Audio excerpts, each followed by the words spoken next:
Good morning student. आज हम class 9th का chapter number 1 matter in our surrounding discuss कर रहे हैं। आज का जो सब टॉपिक है वो है हमारा inter conversion of state. Inter conversion of state का मतलब अभी आपने पढ़ा कि मैटर के 3 स्टेट होते हैं, सॉलिड, लिक्विड और गैस। तो इंटर कन्वर्जन का मतलब है कि सॉलिड किस में कन्वर्ट हो सकता है, लिक्विड, लिक्विड किस में कन्वर्ट हो सकता है, गैस, सॉलिड डायरेक्टली किस में कन्वर्ट हो सकता है, गैस स्टेट में। इसी प्रोसेस को हम किसका नाम देते हैं, इंटर कन्वर्जन ऑफ स्टेट। तो सबसे पहले हम डिस्कस करते हैं इंटर कन्वर्जन ऑफ स्टेट का नंबर 1। अगर कोई भी सॉलिड है वो डायरेक्टली किस में कन्वर्ट हो जाता है, गैस स्टेट में। वो लिक्विड में कन्वर्ट नहीं होता, वो लिक्विड में ना जाके सॉलिड डायरेक्टली किस में कन्वर्ट हो जाता है, वेपर के अंदर। उस प्रोसेस को हम किसका नाम देते हैं, सब्लिमेशन। क्या कहते हैं, सब्लिमेशन। सब्लिमेशन वो प्रोसेस है जिसमें सॉलिड डायरेक्टली कन्वर्ट हो जाता है गैस स्टेट के अंदर, और वो कौन सा स्टेट के अंदर नहीं जाता, लिक्विड स्टेट के अंदर नहीं जाता। उस प्रोसेस को हम किसका नाम देते हैं, सब्लिमेशन। इसका एग्जाम्पल एक लेते हैं। डिफरेंट टाइप के एग्जाम्पल्स आप ऑब्जर्व करते हो।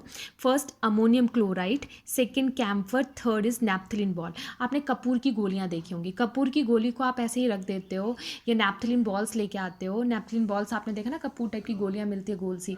उसको अगर हम रख देते हैं, रखने के बाद आप देखते हो कि 1 हफ्ते या 2 हफ्ते बाद जब आप उसे ऑब्जर्व करते हो तो वो बॉल क्या होती है, धीरे धीरे स्मॉल हो जाती है। जब वो बॉल स्मॉल हो जाती है तो इसका मतलब वो लिक्विड स्टेट में ना जाके वो किस में कन्वर्ट हो रही है, सॉलिड से डायरेक्टली किस में कन्वर्ट हो रही है, गैस स्टेट के अंदर। इसी प्रोसेस को क्या कहते हैं, सब्लिमेशन। सब्लिमेशन करने के लिए जैसे मैंने एक एग्जाम्पल लिया है अमोनियम क्लोराइड। अमोनियम क्लोराइड को मैंने क्या किया है, एक चाइना डिश है, उसके अंदर क्या किया, मैंने फनल शेप का कॉटन प्लग ऊपर लगा दिया और ये है वायर गॉज। और इसके बाद ये क्या है, बर्नर। जब मैंने इसे हीट किया तो इस और कॉटन प्लग से इसे ढक दिया, तो ये जो क्रिस्टल है किसका, अमोनियम क्लोराइड का, ये क्या होगा, गैस में कन्वर्ट होगा। और गैस में जब ये कन्वर्ट होगा तो ये क्या नाम है, गैस में कन्वर्ट होगा। ये कॉटन तो बंद है तो ये गैस यहीं पर कूलिंग सरफेस पे क्या हो जाएंगे, अटैच। और अटैच होकर फिर से किस में कन्वर्ट हो जाएंगे, सॉलिड के अंदर। तो इसलिए याद रखना कि कोई भी चीज़, मतलब कोई भी सब्सटेंस अगर सॉलिड से कौन से स्टेट में कन्वर्ट होता है, गैस स्टेट के अंदर, तो उस प्रोसेस को हम किसका नाम देते हैं, सब्लिमेशन। क्या कहते हैं उसे, सब्लिमेशन। अब आते हैं हम सेकेंड पे। सेकेंड स्टेट है कि कोई भी लिक्विड जब किस में कन्वर्ट हो जाता है, गैस स्टेट में। मतलब वेपर का मतलब क्या होता है, गैस स्टेट। उस प्रोसेस को हम किसका नाम देते हैं, इवापोरेशन। क्या कहते हैं उसे, evaporation. Conversion of liquid into vapour without reaching the boiling point. मतलब वो बॉइलिंग पॉइंट रीच ना करके वो अपने आप को किस में कन्वर्ट कर देता है, वेपर के फॉर्म में, मतलब गैस के फॉर्म में। उस प्रोसेस को हम किसका नाम देते हैं, इवापोरेशन। इवापोरेशन का सबसे अच्छा एग्जाम्पल है कि आप गर्मियों के अंदर देखते हो कि नॉर्मली आपने कपड़े धो दिए, कपड़े धोने के बाद आप छत पे लेके जाते हो और उसे डालते हो तार के अंदर। तो उस टाइम पे वो कपड़े कैसे होते हैं, गीले होते हैं। और जब उसे धूप लगती है तो जो धूप है वो क्या करेगी, लिक्विड को किस में कन्वर्ट कर देगी, इवापोरेट कर देगी। जब वो लिक्विड इवापोरेट होगा तो वो किस में कन्वर्ट हो जाएगा, गैस स्टेट में। और आपके जो गीले कपड़े थे वो क्या हो जाते हैं, सूख जाते हैं। तो ये प्रोसेस किसके अंदर चला जाता है, आपका इवापोरेशन।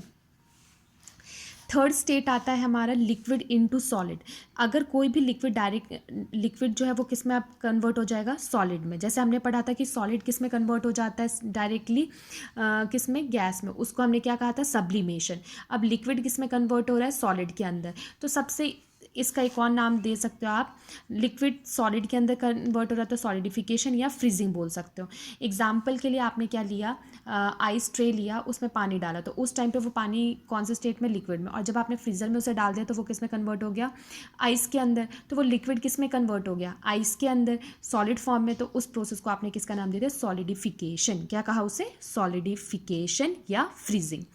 नेक्स्ट आता है वैपर इनटू लिक्विड। जब वैपर किस में कन्वर्ट हो जाता है, लिक्विड, मतलब गैस किस में कन्वर्ट हो जाता है, लिक्विड में।